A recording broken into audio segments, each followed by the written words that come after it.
Natala na kapag silos ang pila ka vendors sa Mandurriao Market, wala na dayon. Yaring balita. Napuno sa pagkadismaya ang mga vendor sa wet section sa Mandurriao Market. Inibangod ang natala na kung tani nila kapag silo sa bagong Amerikano ang wala na tigayon. Sunod sa presidente sa wet section, nagulat sila sa wala. Madugay na sila nagkakalangkag nga makasaylo. Bungod ginabaha ang temporary stalls kung magulan. Safety naman sa tuya mo. Bahal dagdahan tubig dig na sport ka motor ka pasuyok po. Basalig mo na ublan na sama na alin pa siyang muna. Sa nakita ko sa market dati, so kalang-alang hindi kulang ang pisto, kasi hindi ka na makasulod.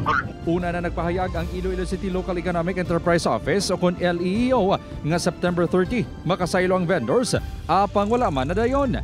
Sunod sa LEEO, wala pa matapos ang pag-install sang kuryente kag tubig sa merkado. Ang vendors nato nag-request sila sang additional nila nga ibutang nila sa aton nga existing. Gingaan nato sila sang time to construct. Although may supply kita sa rain bala, pero mas mayo kita nga may ara kita nga nawasa and ang electricity.